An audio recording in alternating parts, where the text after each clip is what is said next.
तो जैसा कि लास्ट एपिसोड में हमने देखा था कि रोलाई और डाविस मास्टर ने एक साथ मिलकर एम्परर यानफेंग पर काफी भयानक अटैक कर दिए, जिन्हें एम्परर बिल्कुल भी रोक नहीं पाते और फाइनली वो मौत की कगार पर पहुंच गए। लेकिन किन्मो अपने ग्रैंडपास की मदद से उन्हें बैटल ग्राउंड से उठाकर सीधे ग्रैनी सी के घर लेके गया ताकि यहाँ पर वो एम्परर का इलाज कर सके। भले ही एम्परर की बॉडी में मौजूद हर एक मेरिडियन शैटर हो गई, लेकिन फिर भी किन्मो को पूरा यकीन था कि वो एम्परर को बचा लेगा। अब आगे तो इस एपिसोड की शुरुआत में हम ग्रैनी सी को देख पाते जो कि एम्परर यानफेंग को अपने कमरे में लेके चली गई और थोड़ी देर बाद ड्रैगन किलिन भी हाफते हुए वहाँ पर पहुँच गया। किन्मो काफी तेजी के साथ घर वापस आया था क्योंकि उसे ग्रैनी सी की बॉडी के अंदर मौजूद ली टियानशिंग पर जरा भी भरोसा नहीं था और उतने में उसने देखा कि ग्रैनी सी तो एम्परर यानफेंग को हील कर रही। उन्होंने अपनी क्रिएशन आर्ट का इस्तेमाल करते हुए एम्परर की डिवाइन वॉल्ट को जैसे तैसे सील कर दिया। किन्मो तो ये देखते साथ ही काफी ज्यादा इम्प्रेस हो गया, मगर ग्रैनी सी उसे बताती है कि इससे कोई फायदा नहीं होने वाला। फिलहाल के लिए मैंने डिवाइन वॉल्ट को जोड़ के रखा, मगर जैसे ही heavenly demon art of creation side में हटेगी एम्परर की बॉडी में मसले होना दोबारा से शुरू हो जाएंगे। इनकी बॉडी अंदर से पूरी तरह से ब्रेक हो गई, जिसके चलते इनकी सोल अब इस बॉडी से बाहर जाना चाहती और अब इनकी बॉडी फ्रेजाइल होने की वजह से सोल को उसकी जगह पर होल्ड ही नहीं कर पा रही। अगर मेरी सारी क्रिएशन स्ट्रिंग्स को हटा दिया जाए तो एम्परर एक ही सेकंड में मारा जाएगा, जिस पर किन्मो कह रहा था कि हम इन्हें मरने नहीं दे सकते। जब तक एम्परर की बॉडी में एक आखिरी सांस बाकी है तब तक मुझे इन्हें बचाने की कोशिश करनी होगी और मुझे पूरा यकीन है कि मैं इन्हें मौत के कगार से भी वापस लेके आ सकता हूँ। और उतने में किन्मो ने देखा कि एम्परर यानफेंग की बॉडी अचानक से ही शैडर होने लगी। वो समझ चुका था कि बॉडी अब शट डाउन होने की कगार पर है, तो किन्मो ने तुरंत ही ग्रैनी सी को हर्ब्स को प्रिपेयर करने के लिए बता दिया। साथ ही साथ वो एम्परर पर अपनी कई सारे नीडल्स को प्लेस कर रहा था। किन्मो कह रहा था कि अब हर्ब्स को रिफाइन करने के लिए हमारे पास जरा भी वक्त नहीं है, इसलिए हमें अनरिफाइंड हर्ब्स को ही यूज करना पड़ेगा। सो गाइस, हर्ब्स को रिफाइन इसलिए किया जाता है ताकि उनके अंदर मौजूद इम्प्योरिटीज को हटाया जा सके, जिससे हर्ब्स की पोटेंशियल बूस्ट हो सकती। मगर अब किन्मो के पास ज्यादा वक्त नहीं था।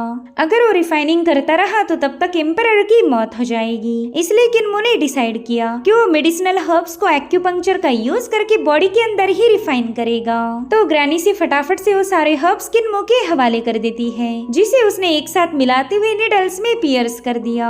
ये सारे हर्ब अलग अलग निडल्स के साथ मर्ज हो चुके थे और फिर एक ही सेकंड के अंदर हर्ब्स ने अपना असर दिखाना शुरू कर दिया।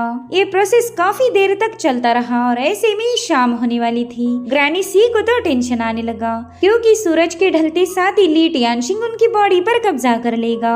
इधर किन्मो तो पूरी तरह से अपने ट्रीटमेंट में खोया हुआ था, उसे पता ही नहीं चलता कि शाम हो चुकी। साथ ही ग्रैनी सी ने उसे जितने भी हर्ब दिए थे वो सारे खत्म होने की कगार पर हैं, इसलिए वो ग्रैनी सी से कहता है कि मुझे और थोड़े बहुत हर्ब्स की जरूरत पड़ेगी, मगर उसे ग्रैनी सी का कोई रिस्पांस नहीं आता।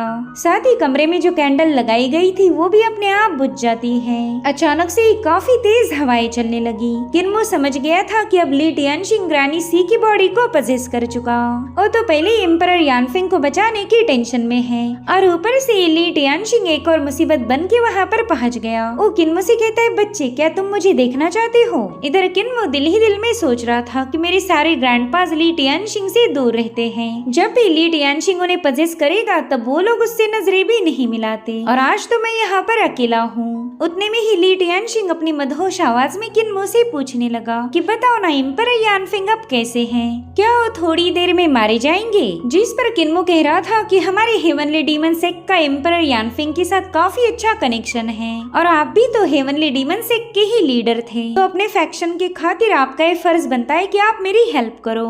जो सुनते साथ ही ली टियानशिंग काफी ज्यादा भड़क गया। वो कह रहा था कि मैं तो ऑलरेडी मर चुका हूँ, अब मेरा हेवनली डीमन सेक्ट के साथ कोई कनेक्शन नहीं। एम्परर को बचाना तो तुम्हारा मसला है, भला मैं उसमें इंटरफेयर क्यों करूँगा? मैं तो चाहता हूँ कि तुम एम्परर यानफेंग को मेरे हवाले कर दो। मैं अब उसे कठपुतली जैसा नचाकर उसकी इम्प्रेस बनूंगा, फिर तो मैं पूरे यांगकांग पर रूल कर सकता हूँ और धीरे धीरे करके हर एक कॉन्टिनेंट मेरे अंडर आ जाएगा।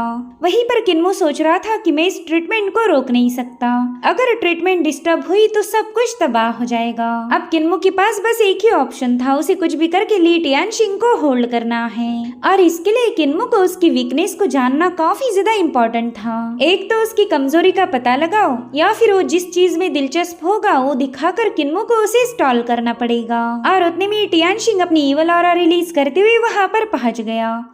उस ऑरा ने पूरे कमरे को घेर लिया था, जिसके चलते किन्मो को भी काफी ज्यादा तकलीफ होने लगी। वहीं पर ली टियानशिंग के चेहरे पर एक ईवल स्माइल थी। वो तो अच्छे से जानता था कि किन्मो को हराना कितना ज्यादा सिंपल है। वहीं पर किन्मो तो जैसे तैसे अपनी निडल को पियर्स करने की कोशिश कर रहा था। उसने for the first time divine bridge realm के किसी ग्रैंड मास्टर के प्रेशर को फेस किया था, और इसी वजह से किन्मो के मुंह से खून आने लगा। टियानशिंग ने अपनी ऑरा का इस्तेमाल करते हुए किन्मो को उसके नीचे पूरी तरह से सप्रेस कर दिया। वहीं पर टियानशिंग कह रहा था कि अगर तुमने एम्परर यानफेंग को खुद होकर मेरे हवाले नहीं किया तो मैं खुद ही उसे खत्म कर दूंगा। और अब वो किन्मो पर अटैक करने ही वाला था कि उतने में उसने एक बड़ी ही अलग सी टेक्निक को एक्टिवेट कर लिया। ली टियानशिंग तो उसे देखते साथ ही अपनी जगह पर रुक जाता है। वहाँ पर तो मानो स्पिरिचुअल एनर्जी से बाहर आ गई, साथ ही साथ एक दरख्त भी फॉर्म हो चुका था। ली टियानशिंग तो इन पेड़ पौधों को देखकर ही काफी ज्यादा अमेज हो जाता है। वो हैरान होते हुए कहने लगा कि ये तो अर्थ ओरिजिन आर्ट ऑफ क्रिएशन है। वेल ये आर्ट टियानशिंग को काफी ज्यादा इंटरेस्टिंग लगी, इसलिए वो किन्मो पर जो अटैक करने वाला था उसे रोक देता है। साथ ही उसने अपने डिमोनिक फोर्स को भी हटा दिया था, जो देखकर ही किन्मो की मानो जान में जान आ गई। वहीं पर टियानशिंग उससे कहने लगा कि तुम्हारे पास कोई भी स्पिरिचुअल हर्ब नहीं था, तो तुमने एलिक्सर्स की जगह पर अर्थ ओरिजिन आर्ट का इस्तेमाल किया, ताकि तुम अर्थ की मदर एनर्जी का इस्तेमाल करते हुए एम्परर की सोल को नरिश कर सको। ना ये तो बहुत ही गलत हो रहा। इस आर्ट का एक बंदे को बचाने के लिए इस्तेमाल नहीं किया जा सकता। इस आर्ट को तो हमारे अपोनेंट की जान लेने के लिए डिजाइन किया गया था, मगर तुमने तो इतनी अच्छी डिमोनिक आर्ट की धज्जियां उड़ा दी। भले ही तुम एम्परर को बचाकर एक राइचियस काम करना चाहते हो, मगर ऐसे काम तो हम डीमंस को शोभा नहीं देते। तुम तो वाकई मेरे हेवनली डीमन सेक्ट के लिए एक बहुत बड़ा कलंक हो। लोगों की जान लेने की बजाय तुम उन्हें बचा रहे हो। लानत है ऐसे सेक्ट लीडर पर। वहीं पर किन्मो को उसके ग्रैंड पास ने बताया था कि ली टियानशिंग कल्टीवेशन का दीवाना है। जब वो जिंदा था तब कल्टीवेशन की अलग अलग मेथड से पूरी तरह से ऑब्सेस्ड हो गया, और इसी के चक्कर में वो पूरी तरह से डिमोनिक वेज में गिरफ्तार हो गया। अगर ये बात वाकई सच है तो मैं ली टियानशिंग को अपनी स्किल्स दिखाकर बिजी रख सकता। इसलिए किन्मो ने एम्परर की बॉडी पर एक दूसरी आर्ट का इस्तेमाल किया, जिसे स्पिरिट आर्ट ऑफ क्रिएशन कहा जाता है। जो देख टियानशिंग उससे कहने लगा कि बच्चे तूने एक और आर्ट का गलत इस्तेमाल किया। तुम्हें ऐसा लगता है कि तुम स्पिरिट आर्ट ऑफ क्रिएशन की मदद से एम्परर की बॉडी में मौजूद सारे हिडन इलनेस को खत्म कर दोगे, मगर ये तो टैलेंट का वेस्टेज है। वैसे भी ये बंदा थोड़ी देर में मारा जाएगा। वहीं पर किन्मो ने एम्परर के माइंड को अपनी क्रिएशन टेक्निक से जकड़ लिया था। जो देख टियानशिंग थोड़ा सा क्यूरियस होकर उससे पूछने लगा कि क्या ghost spirit art of creation का ऐसे भी यूज किया जा सकता है। और फिर वो काफी केयरफुल होकर एम्परर की सोल को ऑब्जर्व करने लगा। उसने देखा कि किलिंग डिमोनिक टेक्निक एक्चुअली एक सोल को स्टेबलाइज भी कर सकती है। यहाँ पर एम्परर की सोल के न जाने कितने ही सारे टुकड़े हो चुके थे, मगर किन्मो ने ghost spirit art of creation का यूज करके उन सारे टुकड़ों को जोड़ दिया। और ये सब देखकर ली टियानशिंग इम्प्रेस होकर काफी ज्यादा खुश हो गया। वो कह रहा था वाओ ये तो मुझे इंटरेस्टिंग लगा। मेरी cultivation great nurturing heavenly demon scripture से बिलोंग करती है, जो कि एक आउटसाइडर ने हमें दिया था। इसका यूज मैंने किया था जो दूसरे के पास है उसे छीनने के लिए, मगर ये बच्चा तो उसे पूरी तरह से डिफरेंट वे में यूज कर रहा है, और इस तरीके के चलते एम्परर यानफिंग की बॉडी थोड़ी देर में स्टेबल हो जाएगी। साथ ही ली टियानशिंग दिल ही दिल में कहने लगा कि किन्मो के पास इनेट टैलेंट है, और यही टैलेंट हर एक आर्ट को काफी अच्छे से बूस्ट कर सकता। सो इस तरह से ली टियानशिंग पूरी रात भर किन्मो की इस प्रोसेस को ऑब्जर्व करने लगा। वो देखना चाहता है कि किन्मो क्रिएशन आर्ट का कौन से अलग अलग वेज में इस्तेमाल करेगा। और इसी में पूरी रात गुजर गई। अब एक नई सुबह हो चुकी थी। जो देख ली टियानशिंग समझ गया था कि थोड़ी देर में ग्रैनी इस बॉडी पर कब्जा कर लेगी। और फाइनली ली टियानशिंग को किन्मो का सारा प्लान समझ आ गया। वो कहता है सेक्ट मास्टर किन्मो, तुमने जानबूझकर पूरी रात अलग अलग टेक्निक का इस्तेमाल किया। तुम अपने टैलेंट का शो ऑफ कर रहे थे ताकि मुझे डिस्ट्रैक्ट कर सको, और तुम्हारा ये पेंद्रा वाकई काम कर गया। देखो तो पूरी रात गुजर गई और मुझे पता ही नहीं चला। खैर एम्परर यानफिंग इतनी जल्दी तो ठीक नहीं होने वाला, और ना ही ऐसी हालत में तुम उसे कहीं और ले जा सकते हो, इसलिए आज रात में दोबारा से वापस आऊंगा और तुम यूँ समझ लो कि एम्परर यानफिंग के साथ साथ मैं तुम्हारा काम भी तमाम कर दूंगा। इतना कहते साथ ही डीमन ली टियानशिंग गायब होकर ग्रैनी सी ने दोबारा से अपनी बॉडी पर कंट्रोल कर लिया। वो किन्मो से पैनिक होते हुए पूछ रही थी कि क्या उस डीमन ने तुम्हें हर्ट किया, जिस पर किन्मो बताता है कि हाँ वो मुझे मारने की कोशिश कर रहा था, लेकिन फिर मैंने उसे आर्ट ऑफ क्रिएशन दिखाकर पूरी रात उलझा के रखा। आर्ट ऑफ क्रिएशन का कौन से वेज में इस्तेमाल किया जाता है ये देखकर वो बंदा थोड़ा सा हैरान था और इसी में पूरी रात गुजर गई। खैर रात भी खत्म हो गई और एम्परर की लाइफ फोर्स भी थोड़ी बहुत रिकवर हो गई। एम्परर जैसे तैसे ब्रीदिंग को मैनेज कर रहे थे तो किन्मो ने बताने लगा, अब मैं आपकी बॉडी से heavenly demon art of creation को हटाने जा रहा हूँ। मैं देखना चाहता हूँ कि क्या अब आपकी बॉडी आपकी सोल को जगह पर होल्ड कर सकती है। और इतना कहते साथ ही किन्मो ने अपनी आर्ट क्रिएशन की निडल को हटा दिया। साथ ही किन्मो ने अर्थ मदर की एनर्जी को भी वहाँ से रिमूव कर दिया था। वो देखना चाहता है कि एम्परर यानफिंग कितनी हद तक रिकवर हो गए। अब थोड़ी देर के लिए एम्परर शांत थे, मगर फिर अचानक से वहाँ का सारा नजारा बदल गया। किन्मो को वहाँ पर नेदरवर्ल्ड के राजा की लैंटर्न नजर आ रही थी। दरअसल ये लैंटर्न नेदरवर्ल्ड के राजा का एक अमेजिंग ट्रेजर है जिसके अंदर वो हर एक मरने वाले बंदे की सोल को कलेक्ट करते थे।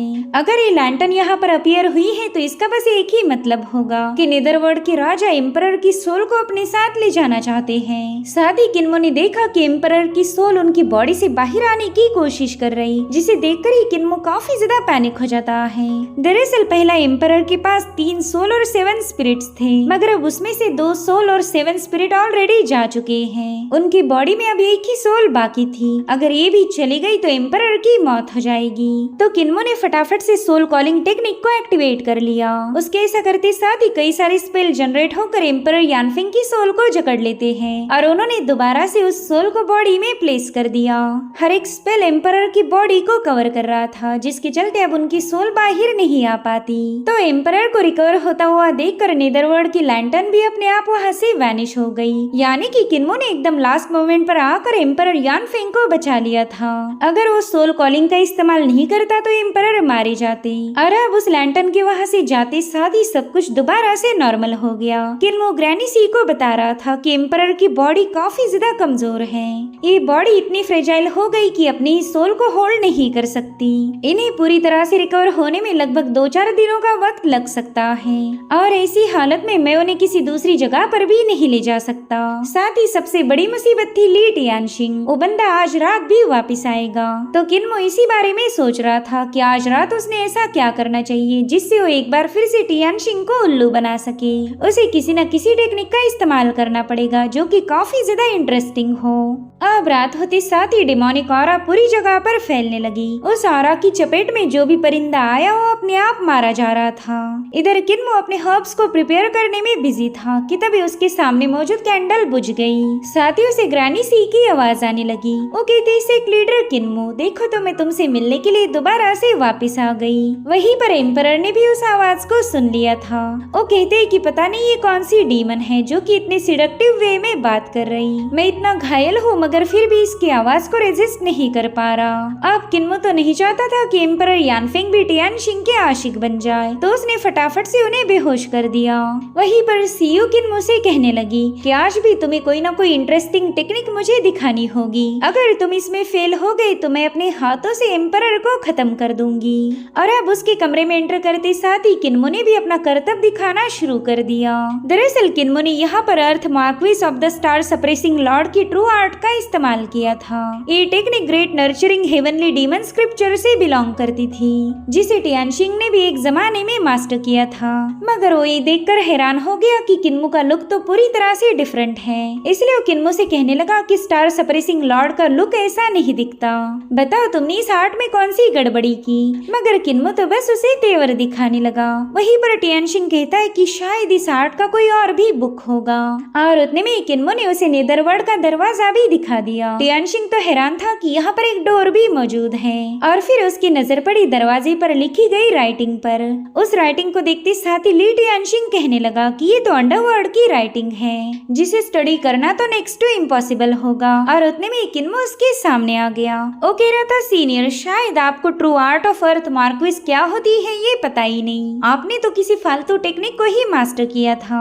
तो टियानशिंग भी अपना फॉर्म बदलते हुए कहने लगा कि मैं हेवनली डीमन सेक्ट का सेज मास्टर हूँ। हेवनली डिमोनिक सूत्रा में ऐसी कोई टेक्निक मौजूद नहीं जिसके बारे में मुझे पता ना हो। वहीं पर किन्मो ने सीयू के फॉर्म को देखते साथ ही फटाफट से अपना मुंह फेर लिया और तभी उसने देखा कि एम्परर यानफेंग को और भी ज्यादा तकलीफ होने लगी। तो किन्मो फटाफट से अपने फॉरहेड पर मौजूद थर्ड आई को ओपन कर देता है। वो कह रहा था कि मुझे जल्दी से मास्टर रुलाई और डाओइस्ट मास्टर ने छोड़ी हुई मूव्स को रिमूव करना होगा। और अब इसी आई की मदद से किन्मो एम्परर की बॉडी को चेक करने लगा।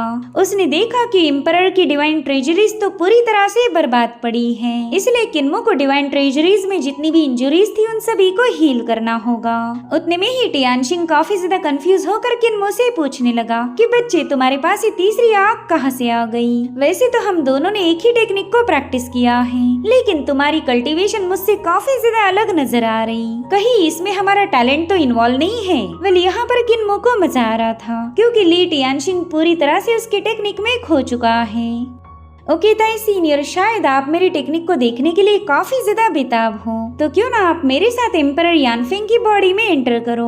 हम दोनों मिलकर अपनी अपनी टेक्निक का इस्तेमाल करते हुए एम्परर को बचा सकते हैं। जिस पर ली टियानशिंग कहने लगा कि भला मैं तुम्हारी मदद क्यों करूं, और मैं तो ये भी नहीं जानता कि इस बंदे की बॉडी में एंटर कैसे किया जाए। जिस पर किन्मो कह रहा था कि अगर आप मेरे साथ आए तो आपका ही फायदा होगा, आप मेरी पावर्स को अच्छे से ऑब्जर्व कर सकते हो। और रही बात बॉडी में एंटर करने की, तो इसके लिए आपको हेवन मस्टर्ड सीड आर्ट को इस्तेमाल करना होगा, जो कि आपकी बॉडी को काफी ज्यादा छोटा बना देगी। जिसके बाद आप फैंटम शैडो डीमन आर्ट का यूज करके अपने फिजिकल फॉर्म को कंसील कर सकते हो। इस तरह से आपको सीधे एम्परर यानफेंग की डिवाइन ट्रेजरीज का एक्सेस मिल जाएगा। अब ये मत बोलना कि आपको खुद को श्रिंक करना नहीं आता। इतना कहते साथ ही किन्मो ने सीधे एम्परर यानफेंग की माइंड स्पेस में एंटर किया। साथ ही वो टियानशिंग से कह रहा था कि अगर आप टैलेंटेड हो तो एम्परर की बॉडी में एंटर कर पाओगे।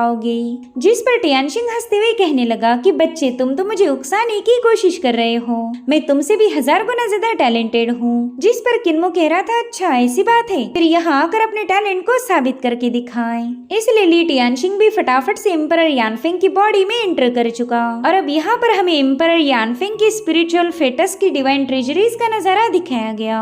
ये वही जगह है जहाँ पर पावर जनरेट होकर पूरी बॉडी में सप्लाई की जाती, इसलिए तो इसे डिवाइन ट्रेजरीज कहा जाता है। किन्मो तो यहाँ की हालत देखकर ही काफी ज्यादा पैनिक हो गया। वो समझ गया था कि एम्परर का स्पिरिट एम्ब्रियो और उनकी डिवाइन वॉल्ट पूरी तरह से तबाही की कगार पर है। और अब वो दोनों मिलकर पूरी डिवाइन वॉल्ट को चेक करने लगे। इन्हें एम्परर यानफेंग की इंजुरीज के सोर्स को ढूंढना था और फाइनली वो लोकेशन इन्हें मिल ही गया। यहाँ पर एम्परर का गोल्डन ड्रैगन पूरी तरह से घायल था। उसकी बॉडी में न जाने कितनी सारी तलवारें पियर्स हो चुकी थी। वहीं पर हम कुछ रेड स्ट्रिंग्स को भी देख पाते हैं जिन्होंने उन तलवारों को रोक के रखा था। तब तक ली टियानशिंग सीयू के फॉर्म में आ जाता है। वो काफी ज्यादा खुश होते हुए कहने लगा कि ये तलवारें तो डाओइस्ट मास्टर की हैं। उस बुढ़े ने तो अपना सोड इंटेंट ही एम्परर यानफेंग की बॉडी में ट्रांसफर कर दिया ताकि एम्परर की इंजुरीज कभी भी हील ना हो। ऐसे में तुम चाहे कितने ही हर्ब्स का इस्तेमाल क्यों ना करो, तुम इन इंजुरीज को कभी भर नहीं सकते, क्योंकि इंजुरीज के इम्प्रूव होते साथ ही ये सोड इंटेंट दोबारा से इस ड्रैगन को घायल कर देगा।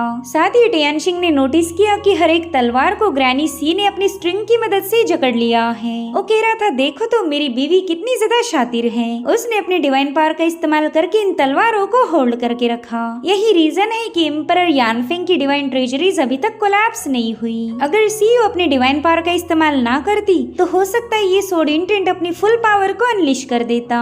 और उतने में किन्मो ली टियानशिंग से पूछने लगा कि क्या तुम इस सोड इंटेंट को हटा सकते हो। जिस पर ली टियानशिंग गुस्से में कहने लगा कि बच्चे तुम मुझे ऑर्डर नहीं दे सकते, मैंने तो तुम्हें पहले ही बोला था कि मैं तुम्हारी मदद नहीं करने वाला। अब यहाँ पर किन्मो को ये समझ नहीं आ रहा था कि वो ली टियानशिंग को कन्विंस कैसे करेगा। तो किन्मो से बताता है कि तुम मेरी टेक्निक को लेकर काफी ज्यादा क्यूरियस थे, तो चलो मैं बताता हूँ कि मेरी टेक्निक इतनी ज्यादा पावरफुल कैसे बनी। दरअसल मैंने यूनिफाइंग आर्ट का इस्तेमाल करके हर एक मूव को इम्प्रूव किया है। तुमने मेरी हर एक मूव को ऑब्जर्व किया और वो इतनी पावरफुल कैसे बनी इसका भी रीजन मैंने तुम्हें बता दिया है। इसका सीधा मतलब ये हुआ कि तुम भी इन टेक्निक को प्रैक्टिस कर पाओगे। अब अगर मैंने तुम्हें इतना बड़ा तोहफा दिया तो तुमने भी बदले में मेरे लिए कुछ करना चाहिए। और हाँ, कोई बात नहीं, अगर आज रात तुमने मना भी किया तो कोई फर्क नहीं पड़ने वाला। कल सुबह होते साथ ही मैं ग्रैनी सी की हेल्प से इस सोड इंटेंट को हटा दूंगा, लेकिन इसमें तो तुम्हारा ही नुकसान होगा। तुम्हारा सारा क्रेडिट ग्रैनी सी को मिल जाएगा। वेल, टियानशिंग तो ऐसा बिल्कुल भी नहीं चाहता कि उसका सारा क्रेडिट ग्रैनी सी को मिल जाए, इसलिए टियानशिंग ने यहाँ पर मल्टी डिमेंशनल स्पेस सील को एक्टिवेट किया। उसके ऐसा करते साथ ही हमें रेड स्ट्रिंग की एक बहुत ही वास्ट स्पेस दिखाई गई। वेल, इस स्पेस के अंदर न जाने कितनी सारे डिमेंशंस मौजूद थे और अब उसी स्पेस को ली टियानशिंग ने एक बॉल में बदल दिया। ये ऑब इतना ज्यादा ताकतवर था कि डाविस की तलवारें अपने आप वहाँ से वैनिश होने लगी। दरअसल ली टियानशिंग डाविस मास्टर के सारे सोड इंटेंट पर कब्जा कर रहा था, जिसके चलते वो सारा सोड इंटेंट वैनिश होकर फाइनली गोल्डन ड्रैगन आजाद हो गया। यहाँ पर टियानशिंग काफी ज्यादा कूल अंदाज में किन्मो से पूछने लगा कि बताओ, क्या तुम्हें मल्टी डिमेंशनल टेक्निक के बारे में पता था? जिस पर किन्मो कह रहा था कि आप एक ग्रैंड मास्टर हो और मैं एक लो लेवल का कल्टिवेटर। हम दोनों की ताकत में जमीन आसमान का फर्क है। मैं चाहे कितनी ही कोशिश क्यों न कर लूं, डाविस मास्टर के सोड इंटेंट को सील नहीं कर पाता।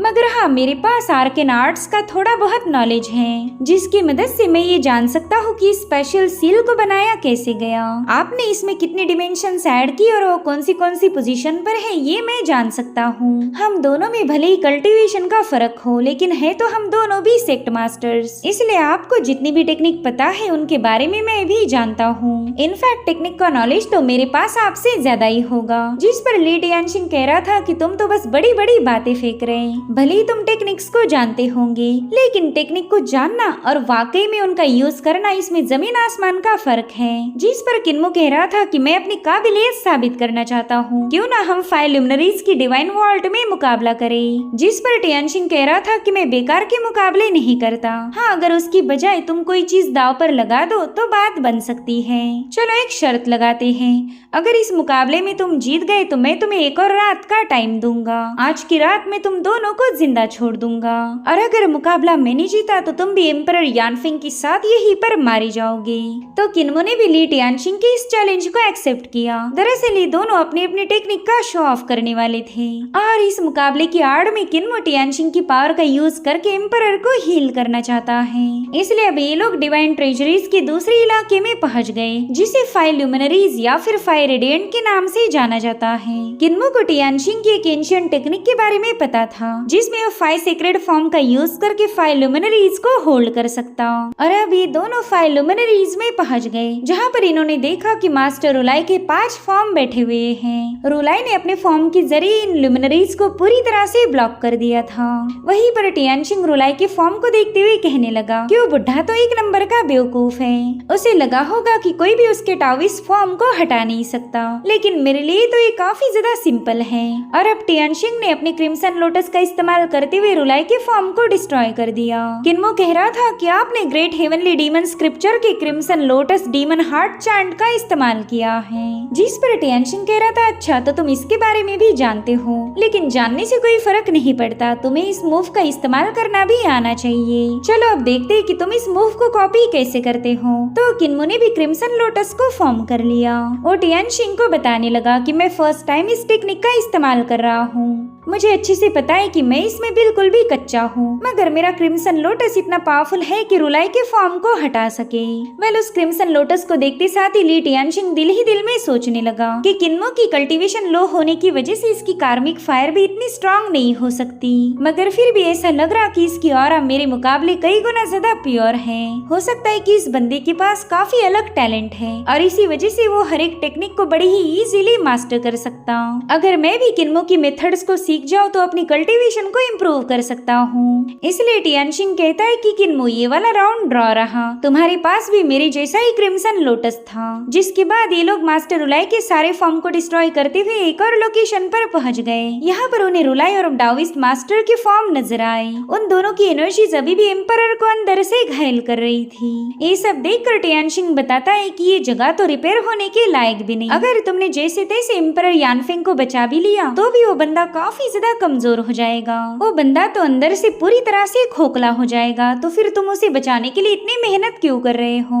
तो किन्मो ने उससे एक सवाल पूछा कि बताओ आपको सबसे ज्यादा क्या पसंद है? तो टियानशिंग बताता है कि मैं हर एक टेक्निक को मास्टर करना चाहता ताकि फिर मुझे इमॉर्टैलिटी हासिल हो जाए, मैं भी एक डेटी में ट्रांसफॉर्म हो जाऊं। जिस पर किन्मो कहता है कि मुझे हमारे सेक्ट के पैट्रियार्क ने बताया था कि हेवनली डीमन सेक्ट ने हमेशा इस दुनिया की भलाई की। उन्होंने खुद होकर यांगकांग के इंपीरियल एडवाइजर को गाइड किया ताकि हमारा हेवनली डीमन सेक्ट भी उनकी नजरों में आ जाए, और पैट्रियार्क की मदद से ही हमारा सेक्ट यांगकांग का दोस्त बन पाया। अगर एम्परर यानफेंग मारे गए तो हमारे हेवनली डीमन सेक्ट पर भी दुश्मनों का अटैक होगा, तो मुझे मेरे हेवनली डीमन सेक्ट की खातिर एम्परर को बचाना ही होगा। जिसके बाद किन्मो ने मल्टी डिमेंशनल आर्ट को एक्टिवेट कर लिया जो कि वहाँ की सोड इंटेंट को सील कर रही थी। वहीं पर ली टियानशिंग कहता है कि वैसे तो मैं हमारे सेक्ट का लीडर नहीं रहा, लेकिन मैं भी चाहता हूँ कि हेवनली डीमन सेक्ट आगे बढ़े, तो आज रात में एम्परर को जिंदा रखने में तुम्हारी हेल्प करूंगा। इतना कहते साथ ही उसने रुलाई और डाविस मास्टर पर अपनी क्रिम्सन लोटस से अटैक कर दिए, जिसके चलते लुमिनरीज से उनका प्रेजेंस पूरी तरह से हट चुका था। और ये देखकर किन्मो के चेहरे पर स्माइल आ गई। उसने बड़ी ही चालाकी के साथ ली टियानशिंग की पावर का इस्तेमाल किया था। और इसी के साथ ये एपिसोड यहीं पर एंड हो जाता है। Thank you so much for watching. Bye bye, take care.